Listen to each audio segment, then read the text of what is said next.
Thank you very much, Master of Ceremonies. Your Excellency, Foreign Nassimbe, President of the Council of Togo, Excellency Mr. Joseph Boakie, President of the Republic of Liberia, Excellency Olusegun Obasanjo, former President of the Federal Republic of Nigeria, Your Excellency Professor Robert Dussey, Minister of Foreign Affairs, African Integration and Togolese abroad of Togo, Excellency Madame Aminata Touré, former Prime Minister, High Representative of the President of Senegal, Excellency Omar Touré, President of the ECOWAS Commission, Excellencies, Ministers, Ambassadors, Heads of international organizations, dear SRG of Great Lakes, Wang Shi, distinguished guests, esteemed colleagues, ladies and gentlemen. It is both an honor and a solemn responsibility to address this gathering at a time when West Africa and Sahel stand at a pivotal moment. Our continent, rich in culture, natural resources, and youthful energy, face complex challenges. Yet, these challenges are matched by our resilience, creativity, and capacity for renewal. I wish to start by acknowledging the leadership of the President of the Council of Togo, who tirelessly is working for peace across the continent, including his role as mediator of the conflict in the Democratic Republic of the Congo. Excellency, Mr. President, we salute your solidarity with the countries in the Sahel and the hospitality shown to refugees who have sought refuge and safety in Togo. Excellencies, ladies and gentlemen, the security landscape is evolving rapidly. In 2024, the Sahel accounted for 51% of global terrorism-related deaths, according to the Global Terrorism Index.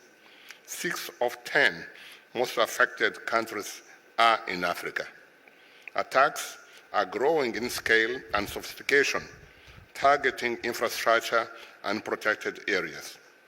Yes, our understanding of these threats is deepening, and our capacity to respond is growing.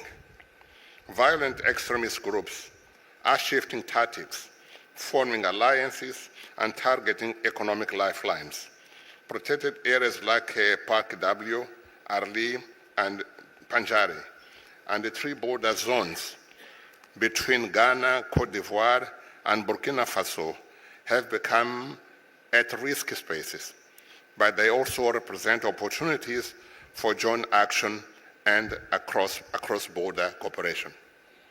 The human cost is real. Millions are displaced. Communities are disrupted.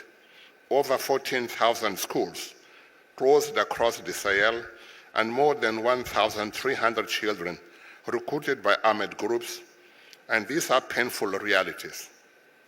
But they are also a call for action. Every child returned to school, every community rebuilt is a victory for peace. Defense spending is rising, with the $3.2 billion projected in the Central Sahel by end of 2025. This reflects the urgency of the threat, but it also reminds us of the need to balance security with investment in health, education, and climate resilience. Conflicts are increasingly resource-driven. Gold and other mineral resources in many parts of West Africa are now targets for violent groups, criminal networks, and global actors.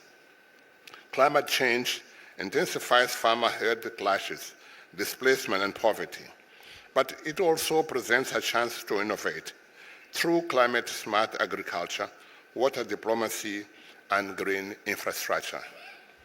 Regional mechanisms such as the Multinational Joint Task Force and the Accra Initiative have faced difficulties, but their existence reflects our commitment to regional solutions. This gathering offers a renewed opportunity to reflect, coordinate, and build momentum for collective action strategically and operationally. Your Excellencies, ladies and gentlemen, to reverse these trends, we must act differently. Military responses alone are not enough.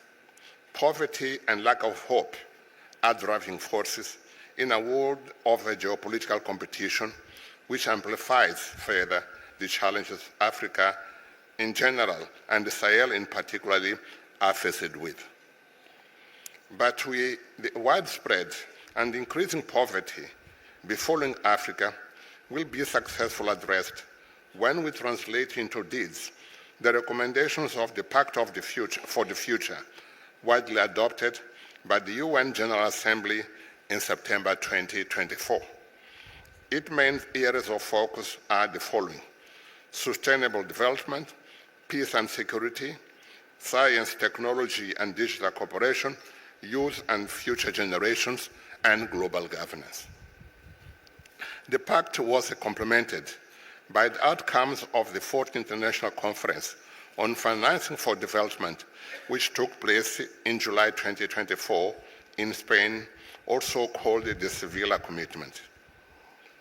Once adopted, we are challenged to develop a common and collective resolve to implement these commitments over the necessary time until we obtain the expected results.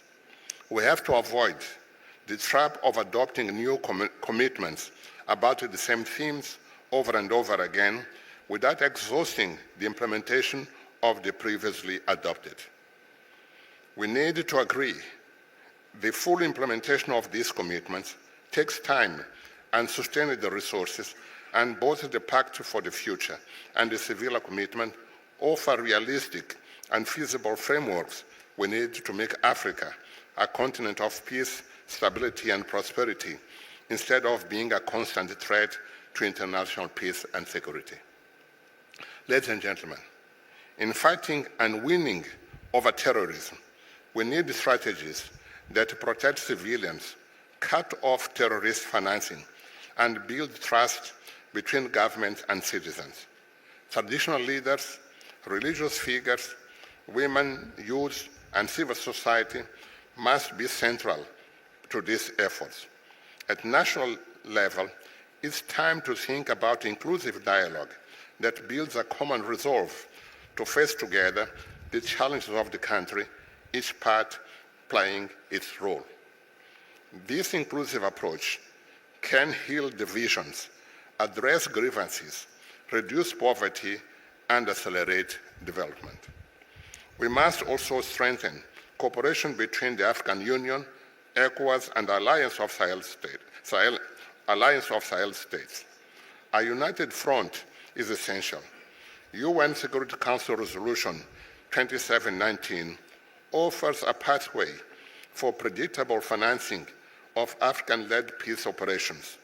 Leveraging it can ease fiscal burdens and allow states to focus on development and government. We must also confront the growing threat of drug trafficking. West Africa has become a major transit corridor for cocaine and cannabis and other drugs. Youth are exposed to addiction and criminality, but with the right policies, we can turn vulnerability into opportunities through education, prevention, and rehabilitation. Your Excellencies, peace, security, and development are shared responsibilities. No country can stand alone.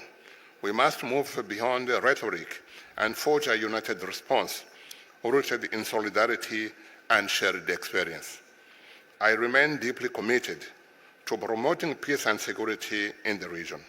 And I'm hopeful because I have seen the strength, the courage, and determination of African people. Together, we can build a future of peace, stability, and prosperity. I thank you very much.